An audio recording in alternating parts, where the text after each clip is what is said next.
Hi guys, this is Nikki, you also known as Faces Trader, and you are watching the Awesome10X live show. This is August 18, 2020. It's a Tuesday, and we're going to discuss the global market update. A lot of people are asking, well, are you bullish now, given that you were a bit of a bear last 3 days ago? And I said that actually I am not changing my view, but that doesn't mean that I don't get to make money at the same time. These are the companies that I have been holding, of course, Grow Generation, which was our last Friday pick. This Grow Generation Corporation is getting a lot of people excited because of the gardening, the trends in cannabis, the industry, and so I actually have a ton of. I have been studying a ton of companies in the gardening space and in the marijuana space. Everything about the LED lights, the marijuana industry, the future of farming. I think that in the next few days, the market will rotate further and further more to a lot of farming stocks. I will give to you a few things. Okay, let's discuss first what Nikki did and what we Awesome 10X are doing.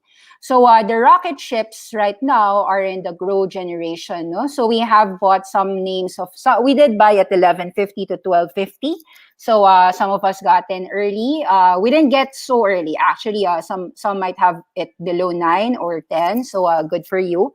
So far, it's trading at close of 16. I think after ours, people were saying that Grow Generation is already trading at 18. We will continue to hold this. Jim Cramer invited the CEO of Grow Generation to also discuss the future of Grow Generation. And it seems like the future is bright ahead. We will just continue to hold that. A few companies that I am trying to study would be companies in the US that's also in the sector of farming. Of course, when you are doing this gardening, you need some fertilizers. Take a look at Nutrien. I haven't fully studied this yet, all right? But it's in my, I'm studying, okay? I'm trying to study. I'm also studying this one, Green Thumb Industries. So I think that cannabis, it's a growth story. I am trying to study everything about exports of marijuana, the best cannabis producers in the world, and not just like hydroponics or aeroponics. I am studying Green Thumb Industries, credentializing cannabis, aeroponics. Some of them aren't listed, but I'm trying to study aero farms, how to grow. Oops, sorry, what's happening there? Oops, stop that. Definitely you could see all my tabs are studying how to grow lights like LEDs, cannabis names, like all of that sector, no? So I think like there's a lot of money to be made in all these gardening tools, like Deer, potash companies like Mosaic. I'm taking a look at these names: Mosaic, Potash, CF Industries. Yeah, I'm studying it. I'm not yet too aware. Okay, yeah, and then of course for the news, I think that this one is news to discuss. AT&T wants $1.5 billion in a Crunchyroll sale to Sony. So AT&T is in discussion to sell Warner Media's Crunchyroll. This is a Japanese anime streaming service. They want to sell it to Sony, according to 3 people familiar. AT&T is sticking to their $1.5 billion amount. The price is well above all the recent valuation, and Sony is balking at that amount.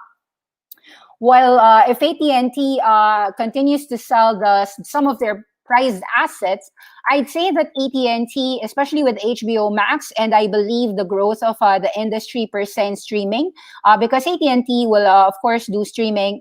They have already done it, HBO Max. So I think like it will continue to grow. And despite all the debts that they have for acquiring, of course, they acquired HBO and Warner Brothers and all of these assets at the debt with cheap money available. I think that it is a good investment on AT&T's part, and them selling their Crunchyroll at a high price is also going to be good. At $29.85, I think this is value for money. AT&T here from about $30 to $28 is a buy.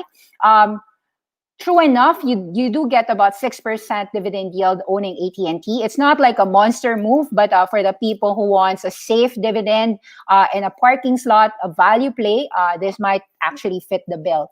And I think like big funds, like some big hedge funds, have revealed stakes that they do own AT&T. They bought a lot of AT&T past few days, so that would mean that their cost is just somewhere here at $30 if they bought last month, or even if they've bought at the peak of 32, 33. I'd say that I don't really know what the cost of these hedge funds are, but I'd assume just looking from the chart that their cost would just be at 30. So some of them might have bought at 27, or some of the stupid ones got in at 32, 33, but the average would be at 30. So that would be normal. Now, what else? From a news perspective, we are seeing, of course, Agora. Let's discuss Agora. Agora's earnings last night came out. It's closing at 42.80. Good job. We did say that we like Agora. Let's read the numbers. Agora. Finviz. Let's go to Finviz. Take a look. KPI. Agora, up 12%. Ta-da! Awesome10X. Agora reports second quarter results. Let's read it together. So I am a happy and proud owner of Agora, and I hope that you also did. Agora reported the following. They're a pioneer and leading platform for real-time engagement. Today, they delivered strong results in their first quarter as a public company, with total revenues up 128% year over year. Our efficient and scalable business model focuses on developers, also contributing to positive GAAP profitability and free cash flow in a quarter. Developers around the world continue to use Agora's real-time APIs, building immersive experiences for your end users, enabling meaningful human connections. The successful completion of our IPO provides additional brand visibility. Revenues were up 128% to $34 million. Active customers are now 1,486, an increase of 85%. Currency dollar net expansion rate is 183%. Net income is $3 million, a reversal of $2 million loss last year. And then, of course, your adjusted EBITDA is $5.7 million compared to $100,000 in the second quarter of 2019. Cash is huge at about $640 million. Proceeds from net IPO and the concurrent private placement after deducting a lot of discounts and commissions. Net cash is $7.5 million. Free cash flow is a positive $3.6 million. Revenues, You know that already. We like API, and this is a buy. If you don't have Agora, what's keeping you? Awesome10X. Agora is a buy, and we will continue to hold this name. Will it go to 60, 65, or $100? Time will tell. But this, I think, is a 10X name. So that is just a buy and hold for us. Another company in the Awesome10X winner space is GAN Limited. Of course, if you have been listening to us, you have known that we have been buying GAN since 18, and it reached 28, and then we re-entered again at about 19, 20. Now it's 25. Let's read why GAN Limited continues to go up. So GAN Limited actually got this one, the real money internet gambling in Pennsylvania. So we know that GAN has been in talks with many casinos. And this one, let's read it together. GAN is the leading business-to-business supplier of internet gambling software as a service solution to the USA. For all the land-based casinos out there, GAN launched a new Play Live brand, internet gambling business in the Commonwealth of Pennsylvania for Cordish Gaming Corp. This is the gaming division of the Cordish companies. GAN deployed real money gaming operation in just 72 days following the execution of a definitive agreement, and once validated GAN's rapid delivery process. They leveraged the Live Rewards customer rewards program, in addition, enabling residents of Pennsylvania to enroll in advance online for their Live Rewards player cards with a full range of gambling content, including internet slots, table games, non-traditional online gambling games. The launch started ahead of schedule, expected to open in late 2020 and early 2021 for Pittsburgh and Philadelphia. Live is an existing client of GAN Simulated Gaming, launching online in 2015 as an amenity complementing the Live Casino and Hotel at Arundel Mills in Hanover, Maryland. So as a client's real money internet gambling enterprise software, Dermot Smurfit, the CEO of GAN, said, "We are very pleased to have launched Play Live on behalf of Cordish, one of the nation's leading casino and entertainment companies and an existing GAN client. Looking forward to continue to support."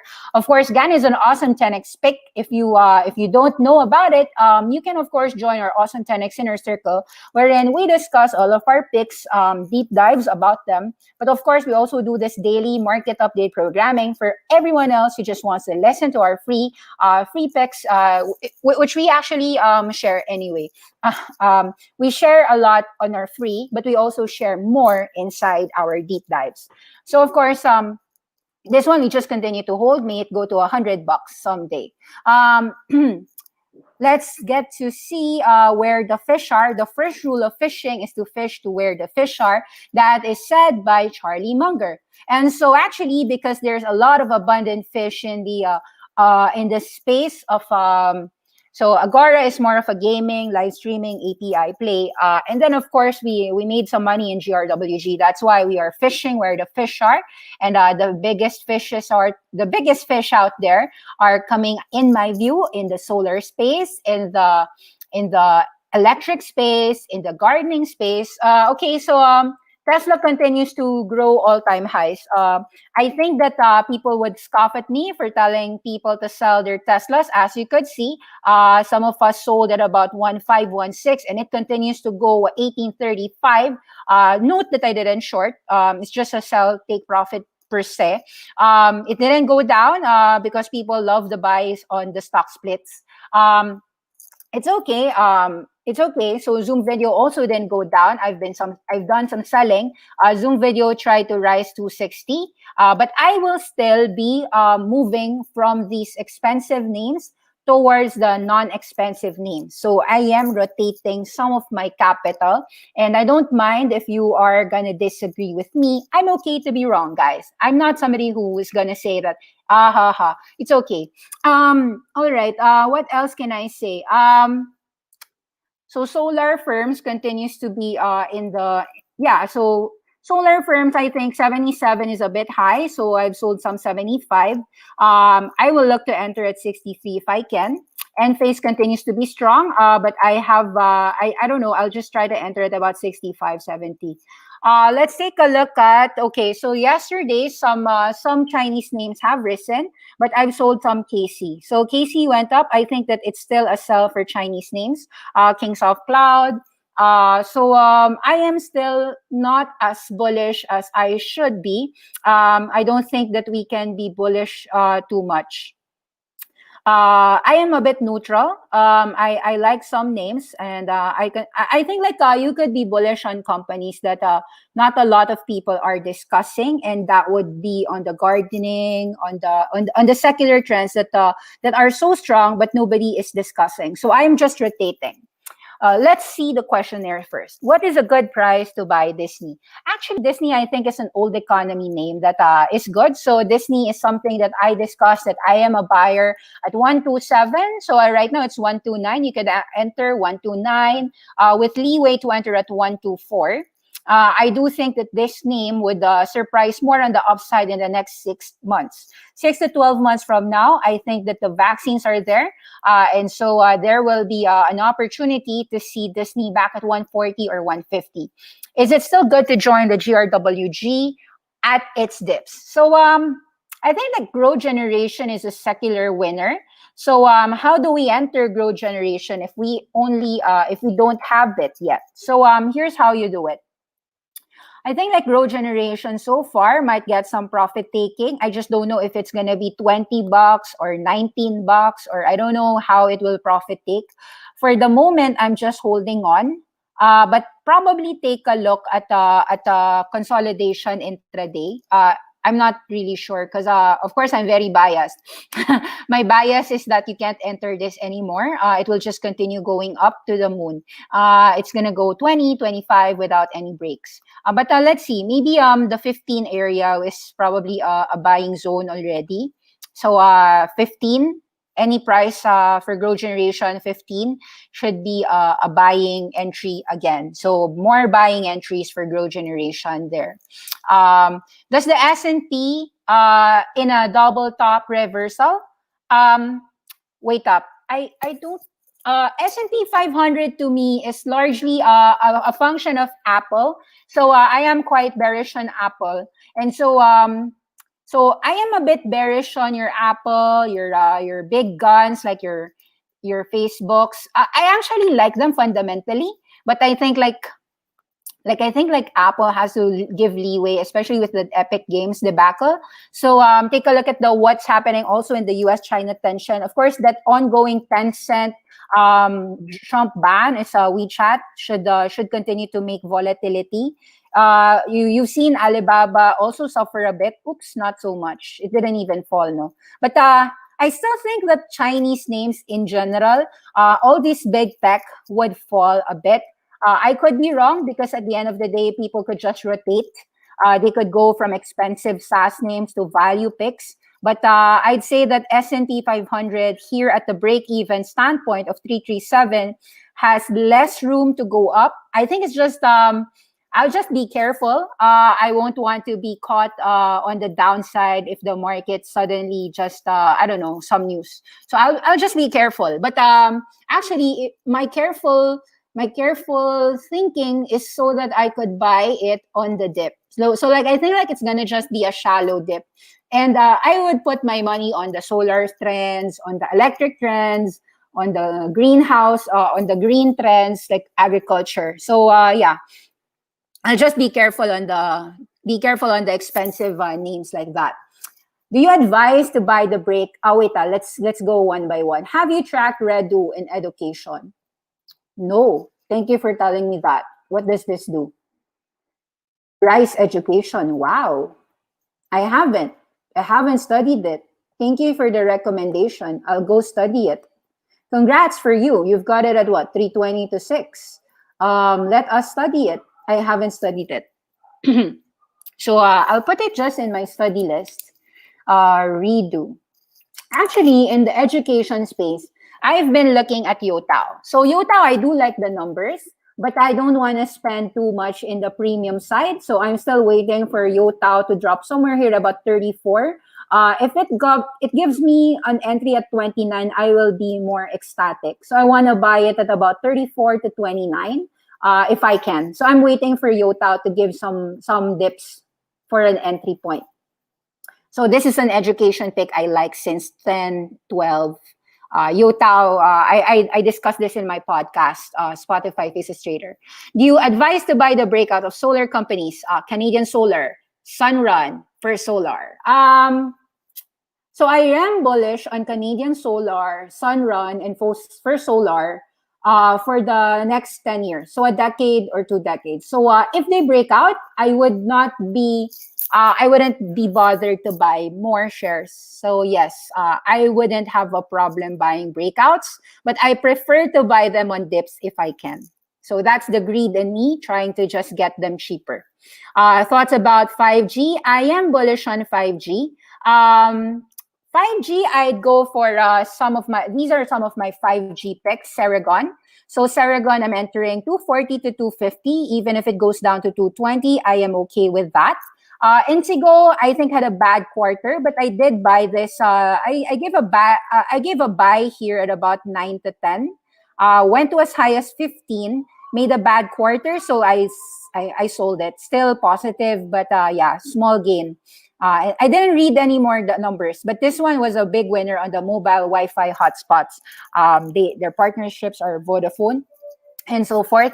Another 5G pick I like, but it's so expensive already. So Corvo, Skyworks, the usual.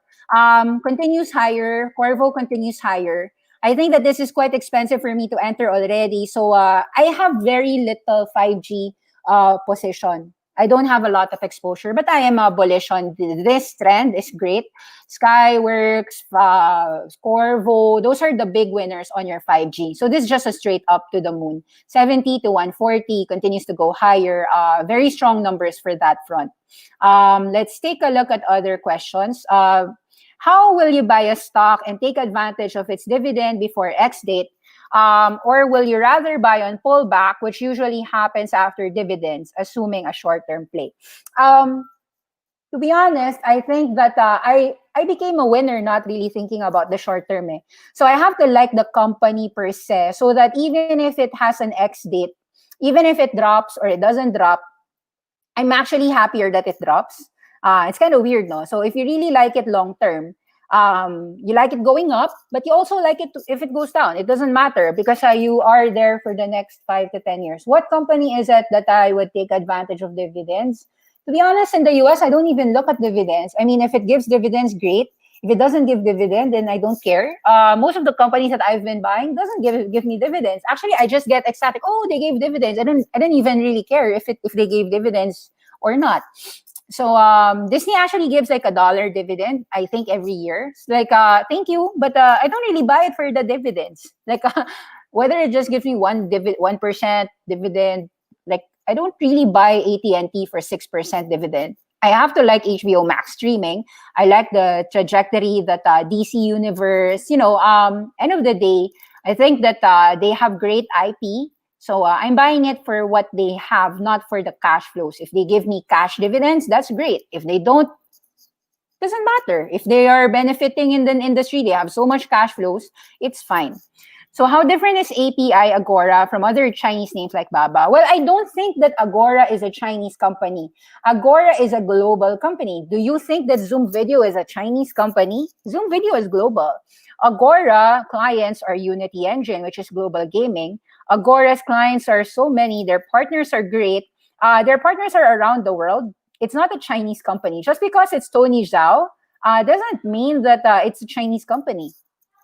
So that's the irony. Like we shouldn't be biased on Chinese companies. Canadian Solar is actually Mr. The guy is pure Chinese. Canadian Solar. He's just in Canada. Uh, he immigrated. They're immigrants. Casey and SE earnings are happening in about 7 hours, thanks to you. I hold SE since a few months and kept adding like you suggested. Question, are you bullish on Kingsoft Cloud? I am bullish on Kingsoft Cloud. Honestly speaking, if I'm talking about secular trends, I'd say that Kingsoft Cloud would do well. But what I'm really scared of is the political tension of Chinese companies. I could be wrong. So sometimes I would like allow a Trump to stop me from investing in Chinese names, even if it's weird that it shouldn't matter in the long run. But since I am a bit wanting to raise cash, the first cash I raised was taking off some Chinese companies in my portfolio. So I have exited a lot of Chinese names. I am out of Kingsoft Cloud. I do have Seam Limited. So I could be wrong. I mean, Kingsoft Cloud could just blow out of the park, give great numbers, and go to $40, and it would be my wrong for leaving a company just because there's that U.S.-Chinese tension. As for C Limited, you know what? I don't really care what would happen, whether it goes up or goes down. I really believe that the company will be a strong company in the decades to come. So I would actually buy if some people would sell it on the good news that it will report. So I think companies like them should just be held. Is DPHC better to buy than Workhorse? So I haven't studied DPHC. Why do you invest on plain stocks? How about ETFs? Okay, I like Workhorse, but I liked it at 7, 6. I don't like it at 14. Whether it goes to 2021, it's fine if I miss out. But I do think that Workhorse is a good company. But I just am a little bit shaky when I'm buying high. DPHC, let's see. I haven't studied this. DPHC. Diamond Peak. Thank you for giving me a good company to study. I haven't studied this. Okay, I will put it in my picks. So you guys give me so many picks. Redu, DPHC. I'll just put it in my list. For APPS, which people ask me to study, I just think that I'm late in Digital Turbine. So it's already there in my watch list. Is it better to invest on plain stocks? Well, here's the thing. There's nothing wrong about investing in exchange traded funds. I'll show you a few exchange traded funds that have been doing well. Of course, in the expanded software, that would be your IGV from about 180 to 295 so far. And in the last 5 years or so, you'd have tripled, quadrupled your money just investing in IGV. There is, of course, the solar ETFs like PAN, Invesco Exchange Solar ETF. Of course, you've seen this one go 20 to about 52. So you might argue that you're so stupid. Why are you buying individual stocks when you can just buy a solar ETF, or you can just buy these exchange traded funds? Well, to me, I prefer owning the company rather than the ETF. So like if I really like Enphase Energy, I just like buy it at 45, 57. If it continues to break out and it doesn't really want to go give an entry, since I think it's gonna go all-time highs anyway. Okay, so I'll just FOMO into 75 and then see whether it continues to go 100. So me personally, I'd say that these are companies that will go all-time highs. That would be the same for Solar Edge. That would be the same for Sunrun. So in a way, this sell off on me, like this arrow so far for me, is just really a profit taking position. It's not really like a long term sell. To me, like long term, this just continues to go up, up, up. It could go on $85, $90. I just really transferred a bit. Took profit. This one really something I hated, like from 48 it went to 42. So like I got a bit scared. I got shaken out. So I sold and then it went to 48. It doesn't matter if I'm wrong. So I'll try to re-enter Sunrun and Enphase if I can. If I can't enter, it's fine. Pretty sure that I can find other solar companies. I do have SunPower. I have some, so I still have it. I have some Canadian Solar for solar. Yeah, for solar, yeah, that's true. I sold a bit, no, but yeah, I think like these names will go all-time highs eventually. I don't have a problem buying ETFs. So like ESPO is a good ETF because I like esports. I do like a lot of Gen Zs. I think Gen Z have this millennial ETF, MILN. This is also a great thematic ETF. Went from about 16 to about $32. So I don't mind. Actually, I don't mind buying exchange traded funds. I guess I just am a person who loves to buy individual stocks. So my portfolio is about 20 names, 22 names. Sometimes if I can buy more, I'll probably add more. I guess I just love individual names. So there's nothing wrong about buying individual stocks if you like them, and there's nothing wrong about buying ETFs. You can have both. Yeah, so I don't have any problems with that. So but I think that you don't make as much appreciation for the companies. If you, I mean, you can make money on ETFs, but I think the larger appreciation, like the 10x moves or the 50x moves or the 20x moves someday, which is about 5 years, 6 years from now, is going to happen individual stocks. I think so. Individual stocks. What else? Let's take a look at. So example, Serens, right? So we said that we like Serens. I think that this is included in the IPO ETF of Renaissance. What's the name of the Renaissance ETF? This one, IPO. So take a look. The IPO, 2020, $20 to 45. So I think the Renaissance just chooses a bunch of IPOs, and then they just buy all the IPOs in the world, and then that's it. I'm not really sure the metrics that they do, but so what I like is to buy companies that I truly believe in rather than just buy an ETF. So because with ETF, I don't really know the reason why they bought it. But there are great ETFs like Bets. I like that. So inside Bets, this is the Roundhill Sports Betting. You could see that this one continues to go up from about $14.50. Now it's about what, $18. So I think that it's gonna go $50 someday. Someday might be in the next 3 to 5 years. But if it's triple my money, I'd say that I'd be 10x my money in GAN Limited. So really, I think that you can choose the companies inside the ETFs that will give you more bang for your buck. So that's it. Thank you very much. And let's tune in tomorrow again. This is an Awesome 10X Live every day. So see you again tomorrow. Thank you very much. And just hold on to your winners. And probably have 10-20% cash. You don't need to be so bullish. But if you really want to always be 100% in, it doesn't matter. That's your money. So that's it. Thank you very much. Bye-bye.